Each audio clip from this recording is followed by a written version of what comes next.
મિત્રો, આજે 25મી જૂન, આજથી 48 વર્ષ પહેલાં 25મી જૂન 1975ના દિવસે તત્કાલીન વડાપ્રધાન શ્રીમતી ઇન્દિરા ગાંધીએ ભારતીય લોકતંત્ર ઉપર એક જબરજસ્ત આઘાત કર્યો હતો અને ભારતીય સંવિધાન અને ભારતીય લોકતંત્રને કલંકિત કરવાનો, એને ખતમ કરવાનો એક પ્રયત્ન કર્યો હતો.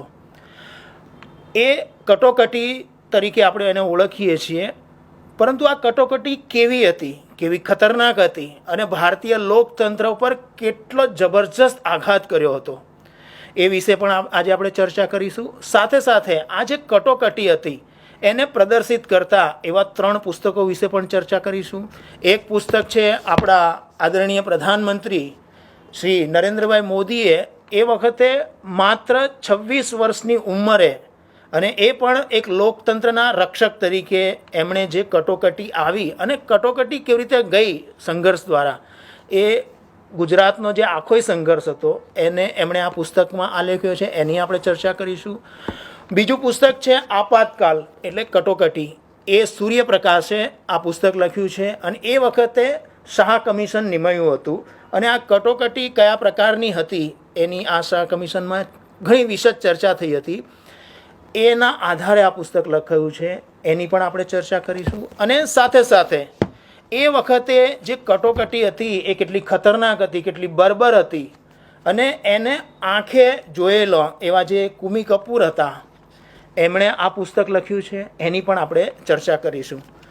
આ કટોકટી લાદી 25મી જૂન, પરંતુ એનો પ્રારંભ થયો હતો 12મી જૂન 1975ના દિવસે.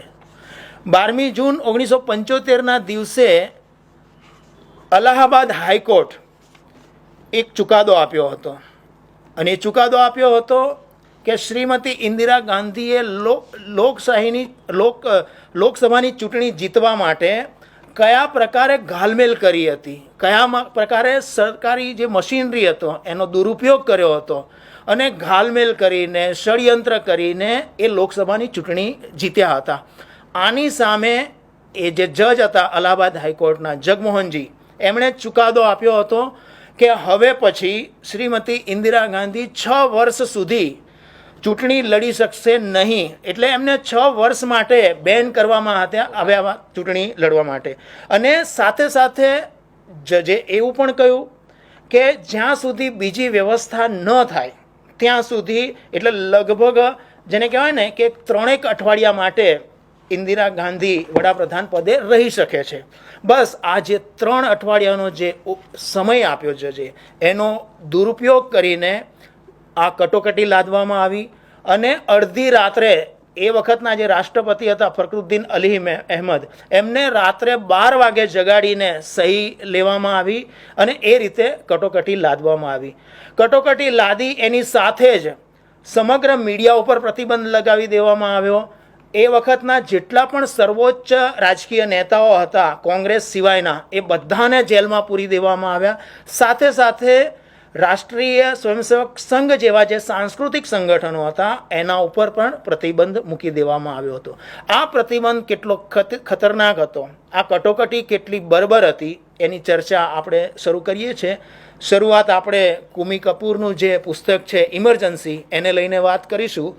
તો શિરીષભાઈ, આ પુસ્તક આપે વાંચ્યું છે, આ પુસ્તકમાં કયા પ્રકારે કટોકટીને ઉજાગર કરવામાં આવી છે, તો એની થોડીક વાત કરો આપ. હા, ઇનફેક્ટ આ પુસ્તક જે છે, કુમી કપૂર જે પત્રકાર છે, એમણે જાતે જોયેલ, પુસ્તકનું નામ જ ધી ઇમરજન્સી, જાતે જોયેલા અનુભવેલા ઘટનાક્રમનો દસ્તાવેજી ઇતિહાસ. અને એ વાસ્તવમાં આ એક બહુ જ મોટા ઘટનાક્રમનો વાસ્તવમાં દસ્તાવેજી ઇતિહાસ છે. કારણ કે કટોકટી લાગુ થયા પછીના સમયમાં તત્કાલીન કોંગ્રેસની સરકાર અને ઇન્દિરા ગાંધીએ અને સંજય ગાંધી અને એમની જે કોટરી હતી, એમણે જે એક પ્રકારનો, જેને કહીએ કે આપણે રાજનૈતિક આતંક મચાવ્યો હતો, એને કારણે ઘણી બધી વસ્તુઓ તો એ સમયના ઇતિહાસમાંથી લિટરલી ભૂસી નાખવામાં આવી. આમ તો કેટલાક લોકોને જ ભૂસી નાખવાના પ્રયત્ન કર્યા, પણ એવું ન થઈ શક્યું. પણ ઘણી બધી બાબતોને ભૂસી પણ નાખવામાં આવી. એટલે કુમી કપૂર જેવા નીડર પત્રકારો, ભારતની લોકશાહીનું ઘરેણું કહી શકાય કે એવા લોકો હતા. એના કારણે આજે આપણે કટોકટીના એ સમયમાં વાસ્તવમાં શું થયું કેવા કેવા પ્રકારના કામો, કાળા કામો સત્તાધીશો દ્વારા કરવામાં આવ્યા. અને સૌથી મોટી વાત કે દેશના બંધારણને તાક પર મૂકીને દેશના બંધારણમાં રાતોરાત સુધારા કરાવડાવી અને ફ્રીડમ ઓફ પ્રેસ એને છીનવી લેવામાં આવ્યું અને ઇન જનરલ વ્યક્તિગત સ્વાતંત્ર્ય પણ છીનવાઈ ગયું. માત્ર પ્રેસ જ એનો ભોગ બન્યો એવું નથી. દેશનો એક આમ નાગરિક, એક રાજકીય કાર્યકર્તા, રાજનેતાઓ, આ બધા જ એનો કોઈને કોઈ રીતે ભોગ બન્યા. કટોકટી દરમિયાનનું ચિત્ર સરકાર દ્વારા અલગ ઉપસાવવામાં આવ્યું, પણ વાસ્તવિકતા સાવ જમીન પરની અલગ હતી. અને એમાં સૌથી મોટી અસર, જે તમે પણ હમણાં કહ્યું કે બે રીતે સૌથી વધારે સામાજિક દ્રષ્ટિએ જોઈએ તો રાષ્ટ્રીય સ્વયંસેવક સંઘ જેવા સાંસ્કૃતિક અને સામાજિક સંગઠનો ઉપર એની મોટી અસર થઈ. જોકે એ વધુ સ્ટ્રોંગ થઈને પછી બહાર આવ્યું. અને બીજી સૌથી મોટી અસર જે છે મીડિયા ઉપર થઈ. જે માધ્યમોએ અંગ્રેજો સામે લડત આપી હતી, જે માધ્યમોએ આ દેશના પ્રશ્નો માટે ને વાચા આપવાનું કામ કર્યું હતું, એ માધ્યમોનું ગળું ટૂંપી દેવાનો ઓલમોસ્ટ સક્સેસફુલ પ્રયાસ જે છે ઇમરજન્સીમાં થયો. એક બે છાપાઓને બાદ કરતા બાકી બધા જ છાપાઓ છે એમને ઝૂકી જવું પડ્યું. ખેર, પછી એમને ડાપણ આવ્યું અને એમણે પણ પછી લખ્યું, એ પછીની વાત છે. પણ ભારતનું જે પ્રેસ છે, તત્કાલીન પ્રેસ, એની પણ બહુ જ મોટી કસોટી જે છે એ થઈ ગઈ. એ બધી જ બાબતો જે છે એનો ચિતાર આ રસપ્રદ પુસ્તકમાં છે. અને આ પુસ્તકનું સૌથી મહત્વનું પાસું એ છે કે આ પુસ્તકનો ગુજરાતી અનુવાદ સૌરભભાઈ શાહે કર્યો છે.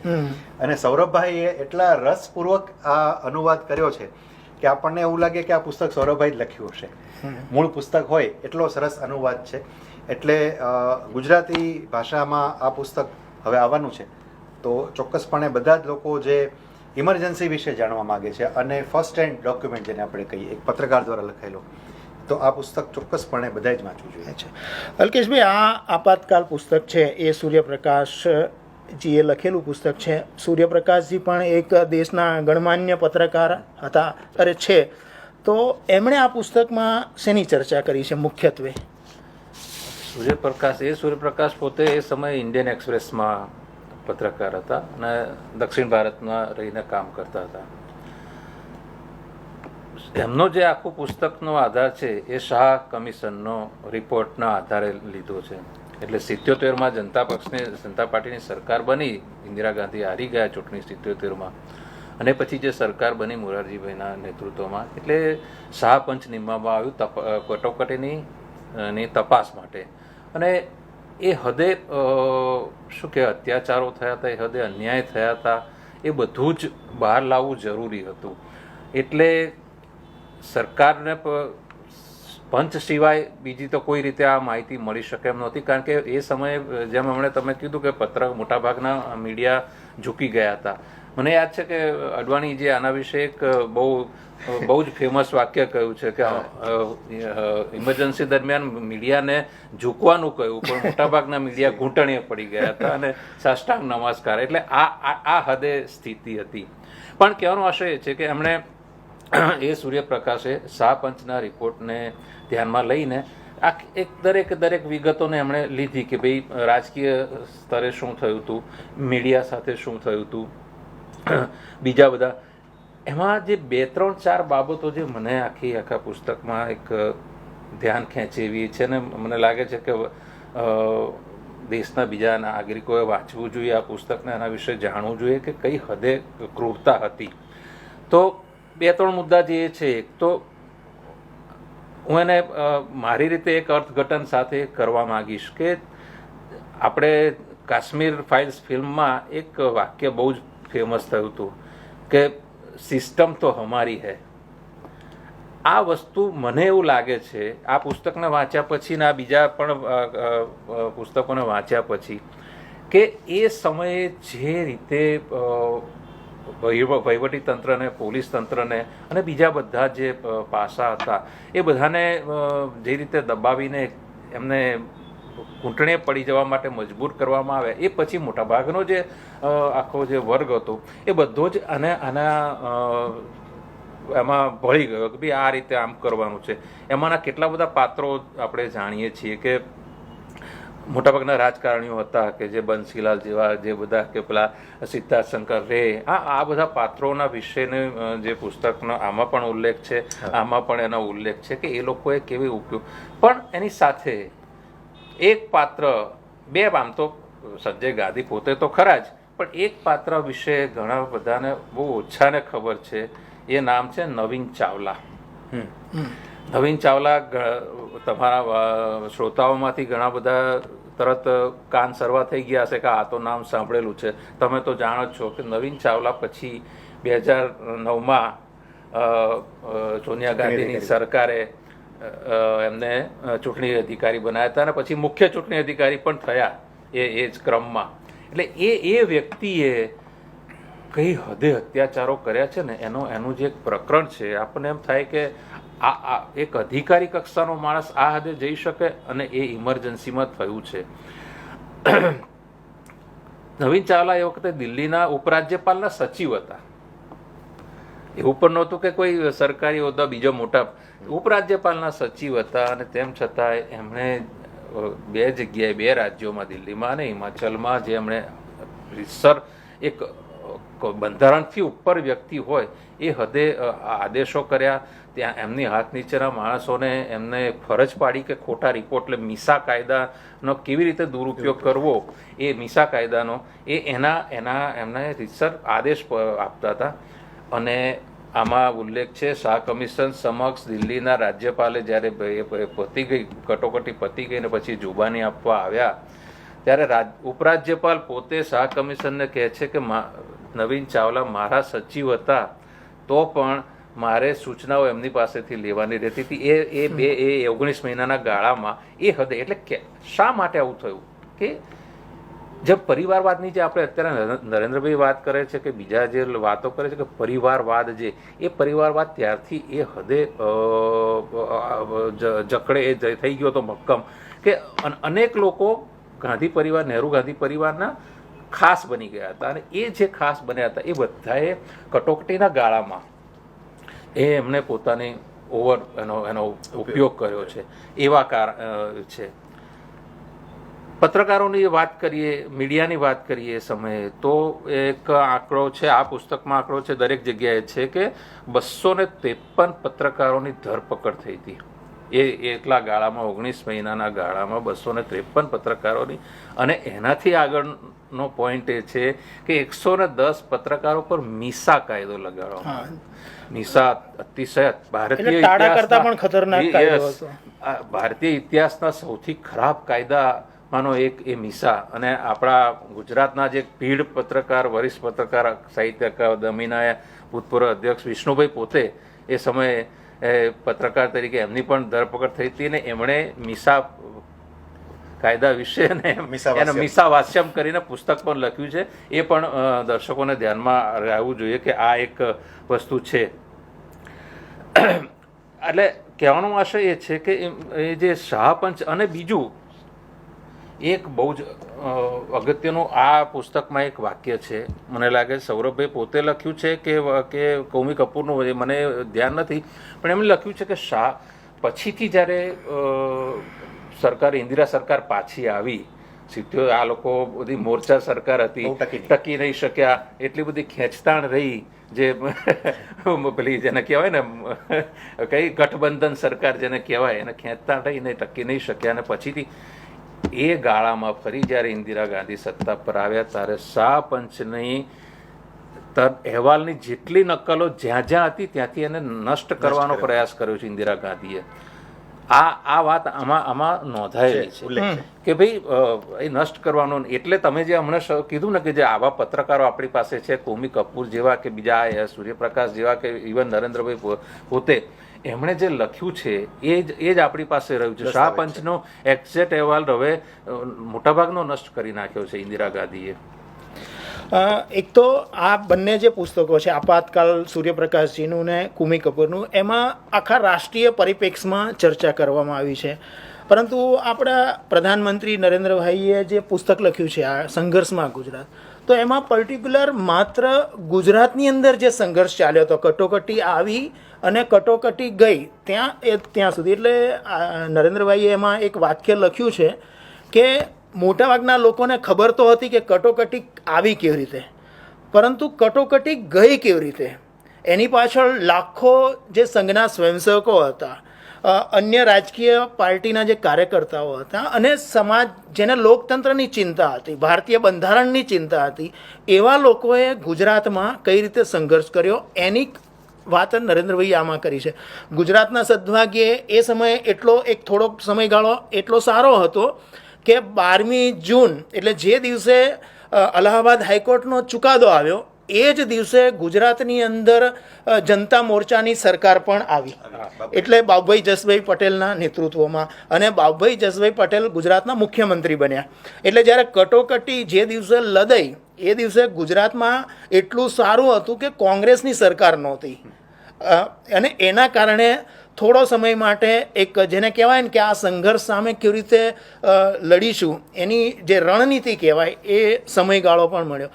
પરંતુ આ પુસ્તકની અંદર કટોકટી આવી 25મી જૂને, પરંતુ એ પહેલાં કોંગ્રેસ હંમેશા લોકતંત્રની વિરુદ્ધમાં રહી છે, ભારતીય સંવિધાનની વિરુદ્ધમાં રહી છે, સાથે સાથે એનું જે ડીએનએ છે એ ડીએનએ ભ્રષ્ટાચારનું બનેલું છે. તો ગુજરાતની અંદર પણ 1971ની અંદર કોંગ્રેસની સરકાર આવી હતી અને મુખ્યમંત્રી હતા ચિમનભાઈ પટેલ.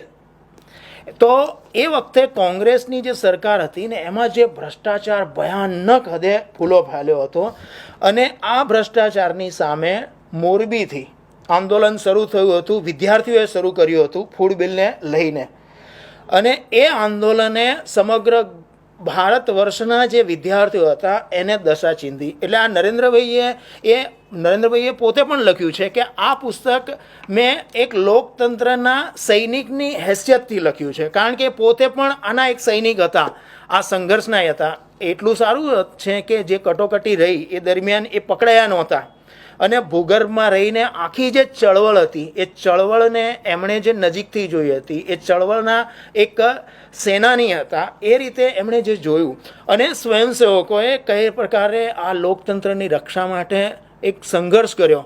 અને માન લો કે ગુજરાતમાં કોંગ્રેસની સરકાર નહોતી એટલે ઘણું ખરું સાહિત્ય અહીંયા છપાતું, અને એ સાહિત્ય હતું એ ભારતના અન્ય ભાગોમાં મોકલવામાં આવતું. તો પવઈ કરીને નાગપુર પાસે બહુ મોટું સંમેલન હતું ને એમાં વિનોબા ભાવે પણ હાજર રહેવાના હતા. તો અહીંથી છપાયેલું સાહિત્ય, એ સાહિત્યને ત્યાં કેવી રીતે મોકલવું, તો એક શુભાબેન દેવધર કરીને જે હતા એમને પોલીસના હાથે પકડાય નહીં અને કેવી રીતે અહીંથી મોકલવાની આખી રણનીતિ બની એની પણ એમણે બહુ સરસ વાત કરી છે. એ જ પ્રકારે દિલ્હીની અંદર કોમનવેલ્થ રમાવાની હતી રમતો, તો એ વખતે ત્યાં પત્રિકાઓ વિતરણ થાય તો એની વ્યવસ્થા કેવી રીતે ગોઠવાઈ હતી એની પણ ખૂબ સરસ આની અંદર વાત કરી છે. સાથે સાથે આની અંદર એક છેલ્લું ચેપ્ટર છે કે કેટલા લોકોએ સંઘર્ષમાં ભાગ લીધો હતો, કેટલા સ્વયંસેવકોએ ભાગ લીધો, કેટલા વિદ્યાર્થી પરિષદના કાર્યકર્તાઓએ ભાગ લીધો, કેટલાક અહીંના જે ગણમાન્ય ગુજરાતના લોકો હતા એણે કેટલા લોકોએ ભાગ લીધો, કેટલા લોકો જેલમાં હતા, એની આંકડા સહ વિગત આપી છે. અને માત્ર 26 વર્ષની ઉંમરે એમણે આ પુસ્તક લખેલું, પરંતુ એટલું રસાળ શૈલીમાં તમે એક થ્રિલર નોવેલ વાંચતા હોય એ પ્રકારે એમણે લખ્યું છે. એટલે એક એ શબ્દના પણ કેટલા સાધક છે એ પણ આપણને આમાં જોવા મળે છે. અને આ પુસ્તકનું વિમોચન એ વખતે ગુજરાતના તત્કાલીન મુખ્યમંત્રી રહી ચૂકેલા આપણે એટલે બાબુભાઈ જસભાઈ પટેલે આનું વિમોચન કરેલું એ વખતે, અને માત્ર એક જ મહિનામાં આની 3000 કરતાં વધારે નકલો તરત જ વેચાઈ ગઈ હતી એ વખતે, અને તાત્કાલિક બીજી આવૃત્તિ પણ છપાવી. એટલે જેણે ગુજરાતની અંદર જે આખો સંઘર્ષ ચાલેલો અને કયા પ્રકારે સંઘર્ષ ચાલેલો અને કયા પ્રકારે રાષ્ટ્રીય સ્વયંસેવક સંઘ અને બાકીના સંગઠનોએ કામ કર્યું હતું એને જાણવા માટે આ પુસ્તક વાંચવા જેવું છે. હજુ પણ આ પુસ્તક વિશે કંઈક આમાં એક અગત્યનો મુદ્દો એ જાણવાની જરૂર છે બધાએ કે નરેન્દ્રભાઈ નાની ઉંમર હતી એ વાત સાચી, પણ એમની સંગઠન શક્તિ અને આ બધાના કારણે સંઘને ધ્યાનમાં જે આવ્યું તો જેટલા લોકોને સંપર્ક ભૂગર્ભમાં જેટલા લોકો હતા અને જેલમાં પણ હતા તો એ બધાનો સંપર્ક કરીને આગળની રણનીતિ આમાંથી કટોકટીમાંથી મુક્ત થવા માટે રણનીતિ શું કરવી, કોને ક્યાં મળવું, ક્યાં શું કરી શકાય, આ બધી ઘણી બધી જવાબદારી નરેન્દ્રભાઈ પોતાને સોંપી હતી ને એમણે આ ભૂગર્ભમાં રહીને છુપા વેશે રહીને આ જે કામ આખું કર્યું છે એમણે જાતે, એ પણ આમાંથી જાણવા અને સમજવાની જરૂર છે. જી, એક મુદ્દો હું સાથે એડ કરી દઉં. તમે જે વાત કરી ને બહુ મહત્વની વાત છે અને ઘણા બધા રિસર્ચર્સ પણ હવે એવું કહી રહ્યા છે. બે વસ્તુ, એક તમે જે કહી કે કોંગ્રેસની સરકારોમાં કરપ્શન હતું અને એને કારણે પછી આંદોલન શરૂ થયા, તો હવે આ પુસ્તકમાં પણ એનો ઉલ્લેખ છે કે ઇન્દિરા ગાંધી જે બે બાબતોથી ભયભીત થયા હતા એ સમયે અને જેના કારણે એમની અંદર આટલી બધી રાજકીય અસ્થિરતાનો માહોલ એમના માનસમાં આવ્યો હતો, એની પાછળનું એક કારણ ગુજરાતનું આંદોલન, ગુજરાતનું અને આંદોલન, બીજું બિહારમાં જે જયપ્રકાશ નારાયણ આંદોલન કરી રહ્યા હતા. આ બે ફેક્ટર, આ બે ફ્લેશ પોઈન્ટ હતા કે જેણે ઇન્દિરા ગાંધીને આ હદ સુધી જવા માટે મજબૂર કર્યા હતા. એટલે ગુજરાત જે છે દિશા ચીંધી એવું આપણે કહી શકાય. અને એક બહુ મહત્વનું, હવે તમામ નવા રિસર્ચર્સ જે છે બધા જે કહી રહ્યા છે કે ખુદ ઇન્દિરા ગાંધીએ પણ એક ડોક્યુમેન્ટમાં કબૂલેલું છે કે આ મારા મગજમાં વસ્તુ હતી કે આ બે ઘટનાક્રમ એવા છે કે જેના કારણે મને મારે વિચાર કરવો પડે તો કે હવે આગળની મારી રણનીતિ શું હોવી જોઈએ. જી જી જી, એટલે એ બહુ મહત્વનો મુદ્દો છે. હવે આપણે ચર્ચા પૂરી કરીએ એ પહેલાં નરેન્દ્રભાઈએ એમની પ્રસ્તાવનામાં એ વખતે જે લખ્યું હતું એની વાત કરીએ કે આજે પણ લોકશાહી અને બંધારણના રક્ષકનું મહોરું પહેરીને આજે પણ એ માનસિકતા જીવંત છે. એ વખતે પણ એમણે લખ્યું હતું ને આજે પણ એ એટલી જ રીતે જે લોકતંત્રની વિરોધી કહેવાય છે ને. અને એક મહત્ત્વની વાત એ, જ્યારે આપણે લોકતંત્ર બંધારણ એની વાત કરીએ તો આજે ઘણા એવા નારા બોલાવતા હોય છે કે ભાઈ સંવિધાન ખતરામાં છે બધું, પરંતુ સંવિધાનને સૌથી વધારે કચડી નાખ્યું હોય તો ઇન્દિરા ગાંધીએ કર્યું. અને જેને બાબા સાહેબ આંબેડકરને સૌથી વધારે જે પ્રિય હતું એ આમુખ હતું.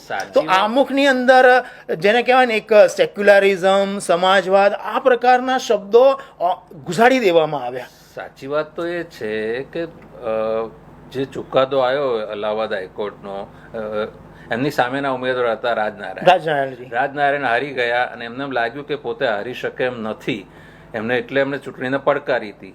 અને એના જે તપાસ થઈને એના જે પછી કોર્ટ કેસ ચાલ્યા અને એના આધારે કોર્ટે ચુકાદો આપ્યો કે હા ખરેખર ઇન્દિરા ગાંધીએ ગેરરીતિ કરી છે. પણ અહીં સમજવાનું એ છે કે કોર્ટના ચુકાદાને ઉપરવટ જઈને, એટલે જે કોંગ્રેસ આજે કે ગમે ત્યારે કંઈ બહાર જઈને કે અમેરિકામાં જઈને બોલે કે બંધારણ જોખમમાં છે કે લોકશાહી જોખમમાં છે, તો તમે કોર્ટના ચુકાદાને જે બંધારણના આધારે અપાયો છે એ કોર્ટના ચુકાદાને ઉથાપીને તમે કટોકટી લાદી હતી અને એને લોકોને પીડા આપી હતી. એ બધા હવે અત્યારે જે રીતે કટોકટીની કે લોકશાહીની વાત કરે ત્યારે આપણને એમ થાય કે આ શું કરે છે.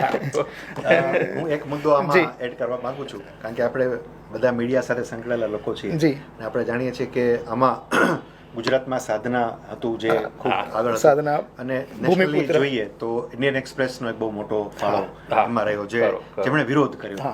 તો આમાં બે પ્રકરણો છે. એમાંનું એક પ્રકરણ આખું રામનાથ ગોયંકાજી ઉપર છે.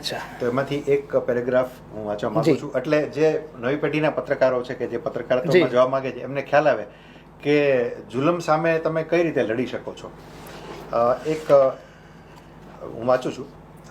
સેન્સરશિપ હજુ ચાલુ હતી પણ એક્સપ્રેસે ચુપ્પી તોડી અને સેન્સરશિપની એસી તેસી કરીને જાન્યુઆરી 1977ના અંતથી ઇમરજન્સીના કાળા દિવસોનો સવિસ્તાર ચિતાર આપતા અહેવાલો છાપી દેશભરમાં દેકારો બોલાવી દીધો. એક્સપ્રેસનો સૂર્ય મધ્યાહને ઝળહળતો થઈ ગયો.